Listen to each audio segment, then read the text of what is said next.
topic second part, Gutenberg and the printing press. In last video, I taught you first part of Gutenberg and printing press, and I taught you about background of Gutenberg, means from where did he get idea of printing press, and then after I taught you about the technique of his printing press, working of his how his printing press did the work, and then after I taught you uh, about Gutenberg's printing press and its development. Today I am going to teach you the point from printing press I left in last video, and I told you that I will teach in second part.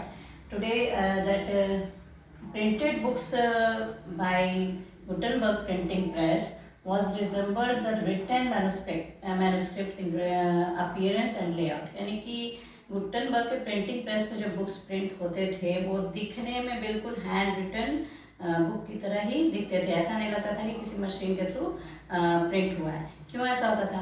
क्योंकि जो भी book pages print होते थे, Gutenberg के printing press में क्या था, सिर्फ टेक्स्ट जो थे, लेटर्स जो थे, इंग्लिश के रोमन लेटर्स जो होते थे वो मेटल टाइप होते थे। बाकी और मेटल को अरेंज करके वर्ड्स तैयार करके या टेक्स्ट तैयार करके उसको प्रिंट कर दिया जाता था। लेकिन उसमें जो बॉर्डर्स होते थे या प्रिंटिंग में कलर डालना होता था, ये सारी चीज़ें हाथ से की जाती थी।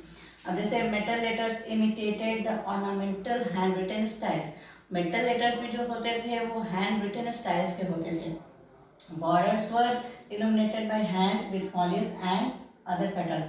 बॉर्डर जो होते थे वो फूल पत्तियों को बनाकर या कुछ डिज़ाइनिंग करके या कुछ दूसरा पैटर्न बनाकर उसको आर्टिस्ट जो थे वो बॉर्डर तैयार करते थे। Illustrated and illustrations were printed, और बाकी जो टेक्स्ट होता था उसको प्रिंट किया जाता था।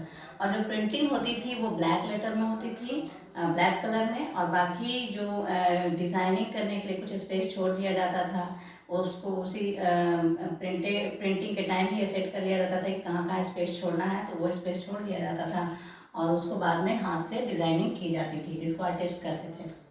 और जो रिच थे यूरोप के, for each space for decoration was kept blank. पहले ही रिच जो थे वो सेट कर देते थे कि इस तरह का पेज हमें चाहिए, तो उस तरह से डिजाइन देने के लिए स्पेस छोड़ दिया जाता था डेकोरेशन के लिए एंड प्रिंटेड पेज में। और जो परचेजर थे वो अपना डिज़ाइन भी सेलेक्ट कर सकते थे। तो इस तरह से रिच लोग जो थे वो यूनिकनेस को प्रेफर करते थे कि उनका जो उनके द्वारा जो प्रिंट करवाया गया बुक हो उसमें कुछ यूनिक हो, वो सिमिलर ना हो दूसरे बुक के थ्रू, तो इसीलिए वो डिज़ाइन अपने तरफ से चूज़ करते थे और देते थे।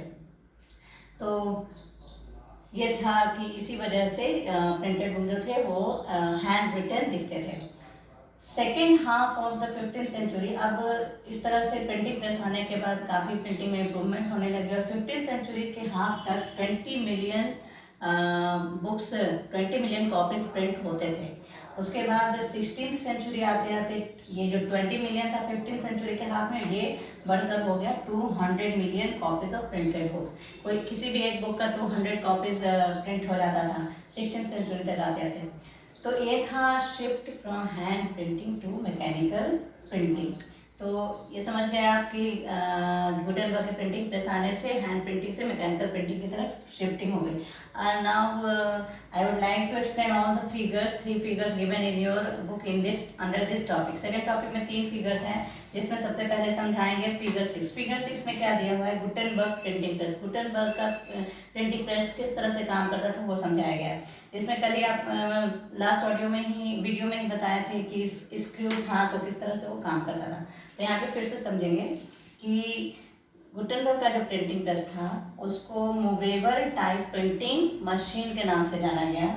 दूसरी बात ये थी कि ये जो था वो प्रिंट टेक्नोलॉजी जो थी वो अगले 300 साल तक कंटिन्यू रही, यही प्रिंटिंग टेक्नोलॉजी यूरोप में। और ये प्रिंट कर सकता था 250 sheets on one side per hour, means 1 घंटे में 250 शीट्स ये प्रिंटिंग प्रेस प्रिंट कर सकता था पेपर के एक तरफ। और तो बुक्स जो थे अब पहले से ज़्यादा फास्टर प्रोड्यूस किए जाते थे। और इसमें जो पहले वुड ब्लॉक प्रिंटिंग होती थी उसकी तुलना करके अब वुड ब्लॉक प्रिंट हुआ, उसको 50 बार 60 बार यूज़ किया गया, उसके बाद वो वुड ब्लॉक बेकार हो जाता था। लेकिन ये प्रिंटिंग प्रेस जो था इसमें मेटल टाइप टेक्स्ट होते थे, इसको अब बहुत ही उस वुड ब्लॉक से कंपेयर करें तो ये काफ़ी फास्ट प्रिंटिंग का काम होने लगा था इस मशीन की हेल्प से। ये मशीन वर्क कैसे करता था, जैसे ये स्क्रू था, इसमें एक बड़ा सा हैंडल लगा हुआ था। तो क्या किया जाता था, ये जब हैंडल था उस स्क्रू को नीचे करता था, उसके नीचे एक प्लेटन होता था, बहुत भारी प्लेटन, जो यहाँ पे दिख रहा है ये प्लेटन है, ये स्क्रू है, ये स्क्रू है, ये प्लेटन है, और इसके नीचे प्रिंटिंग ब्लॉक है। तो क्या किया जाता था, जो प्रिंटिंग ब्लॉक तैयार करते थे जिसमें मेटल लेटर्स रहते थे, उसको अरेंज करके वर्ड्स बनाया जाता था। उसके बाद दूसरे लोग लगे रहते थे जो उस पर, जो कल पिछले वीडियो में बताए थे कि एक ही छत के नीचे सारा काम होता था, तो उस मेटल को अरेंज करके टेक्स्ट तैयार करके उस पर इंक डाला जाता था, तो वही होता था प्रिंटिंग ब्लॉक। तो यहाँ प्रिंटिंग ब्लॉक है, उसके ऊपर प्लेटन है, उसके ऊपर स्क्रू है, और प्रिंटिंग ब्लॉक के नीचे पेपर है जिस पे प्रिंट होना है। तो जब इस हैंडल से स्क्रू को नीचे किया जाता था तो ये स्क्रू इस प्लेटन को, हेवी प्लेटन को प्रिंटिंग ब्लॉक के ऊपर डालता था। प्रिंटिंग ब्लॉक को इतने जोर से ये प्रेस करता था इस पेपर पे कि पेपर पे पूरा जो मेटल लेटर्स होते थे काफ़ी तरीके से प्रिंट हो जाते थे। तो यही टेक्निक था इस प्रिंटिंग प्रेस को काम करने का। इसमें एक इंसान होता था जो हैंडल को बस नीचे करता था, स्क्रू को नीचे लाता था, तो हैंडल को ऊपर नीचे करना ही काम था उस इंसान का। तो इस तरह से गुटेनबर्ग का प्रिंटिंग प्रेस काम करता था। उसके बाद है फिगर 7। फिगर 7 में ये समझाया गया है, इसमें बाइबल का एक पेज का पिक्चर दिया हुआ है जिसमें बताया गया है कि किस तरह से जो पहली यूरोप का फर्स्ट प्रिंटेड बुक था वो बाइबल ही था, गुटेनबर्ग प्रिंटिंग प्रेस से वो प्रिंट हुआ था। तो इसमें क्या चीज़ें थी, इसमें जो टेक्स्ट है वो उस पेज को बस डिस्क्राइब करना, आप लोग समझिएगा, और इससे पता चलेगा कि किस तरह से प्रिंटिंग का काम होता था और अच्छे से समझ पाएंगे। तो टेक्स्ट जो थे वो मेटल टाइप से टेक्स्ट से प्रिंट होते थे, जो अभी समझाया। उसके बाद दो कॉपी कभी भी सेम नहीं होते थे। क्यों सेम नहीं होते थे, क्योंकि जो डिज़ाइनिंग होती थी और बॉर्डर्स जो होते थे वो किसी आर्टिस्ट के द्वारा ही तैयार किया जाता था। तो इसीलिए बहुत ही बहुत स्किलफुली वो कॉपी करते थे, लेकिन अगर माइन्यूटली देखा जाए तो कुछ ना कुछ डिफरेंस हो ही जाता था। मशीन और इंसान में तो फर्क होता है, तो इंसान कितना भी कॉपी करने की कोशिश करे तो कहीं ना कहीं उसमें डिफरेंस रह जाता है। Then two copies look similar, ये टू कॉपीज सिमिलर लगते थे लेकिन सिमिलर होते नहीं थे, क्योंकि हाथ से डिज़ाइनिंग होती थी, उसमें डिज़ाइनिंग के लिए स्पेस छोड़ दिया जाता था। जब प्रिंटिंग होती थी वो पहले ही समझा दिया आपको। और एलाइट्स जो थे यूनिकनेस को प्रेफर करते थे, उनको अलग तरह की डिज़ाइन चाहिए होती थी, क्योंकि वो नहीं चाहते थे कि हाँ उनके जैसी प्रिंटेड कॉपी किसी और के पास भी हो। तो इसीलिए उनके लिए उनका पहले से ही ऑर्डर रहता था कि हाँ ये स्पेस छोड़ दो, डिज़ाइन मेरा दिया हुआ होगा, तो डिज़ाइन वो देते थे। और इस बाइबल के पेज में देख सकते हैं हम लोग, जो आप बुक में देखेंगे कि use of colours with in letters, बहुत सारे जगह पे देखेंगे कि जो लेटर्स हैं, वर्ड्स हैं, उनके बीच में भी कलर डाला हुआ है। तो कलर जो ये डालना होता था ये हाथ से डालते थे। पहले प्रिंटिंग के टाइम में स्पेस छोड़ दिया जाता था ब्लैंक, जहाँ पे कलर डाला जाए। तो कलर डालने का दो फंक्शन था, एक तो ये वर्ड्स को कलर करता था, दूसरा ये होली वर्ड्स जो होते थे उसको हाईलाइट करता था, ये बताने के लिए कि बाइबल में होली वर्ड्स तो होंगे ही, तो उनको उनके सिग्निफिकेंस को, उनके इंपॉर्टेंस को समझाने के लिए होली वर्ड्स को हाईलाइट किया जाता था कलर डाल करके। तो ये था कलर डालने का, और उसका दो फंक्शन था कलर का। उसके बाद हम लोग, तो ये था फिगर 7। उसके बाद हम लोग आएंगे फिगर 8। फिगर 8 जो है उसमें दिया हुआ एक वर्कशॉप का ही फिगर है, printers workshop 16th century. 16th century में जो प्रिंटर था गुटेनबर्ग का वो किस तरह से काम करता था उसके बारे में ही दिखाया गया है। इसमें दिखाया गया कि एक छत के नीचे सारे प्रोसेस हो रहे हैं और किस तरह से पेजेस प्रिंट हो रहे हैं। तो सबसे पहले राइट साइड में आप देखेंगे कंपोजिटर्स बैठे हुए। कंपोजिटर्स क्या करते हैं, वो कंपोज करते हैं टेक्स्ट को। उसके बाद लेफ्ट में उसके पीछे जो फर्स्ट फिगर है राइट साइड, उसके पीछे देखेंगे कि लेफ्ट में गैलिस को प्रिपेयर किया जाता है। गैलिस क्या होता है, गैलिस होता है मेटल टाइप, उस टेक्स्ट को अरेंज कर दिया गया और उसके ऊपर क्या कर दिया गया, इंक डाला गया। हाँ, तो उसमें सेकंड में गैरेज में क्या हुआ, उस टेक्स्ट को अच्छे तरह से अरेंज किया हुआ है जो कंपोजिटर्स ने कर दिया।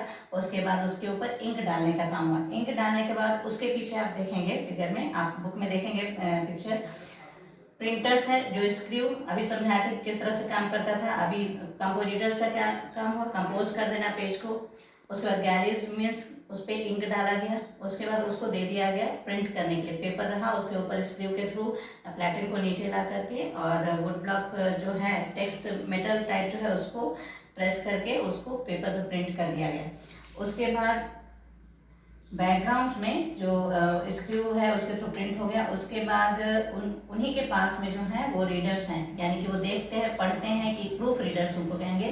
प्रूफ रीडर्स पढ़ के देखते हैं कि जो भी प्रिंटिंग हुई सही तरीके से हुई कि नहीं, इसको फाइनल किया है कि नहीं। उसके बाद राइट साइड सामने में, सबसे सामने में आप पिक्चर में देखेंगे राइट की तरफ, पिक्चर के राइट की तरफ कि वहाँ पर क्या है वो सारे प्रिंटेड पेजेस रखे हुए हैं, डबल साइड प्रिंटेड हैं और उसको वो लोग क्या करते हैं उसको तरीके से बंडल में रख देते हैं और उसके बाद फिर वो तैयार होता है। Now it is ready to be bounded और इस तरह से बाइंडिंग होने के बाद वो प्रिंट हो जाता है। This is all about Gutenberg printing press part 2 also I finished today, and next video I will start third topic. Thank you.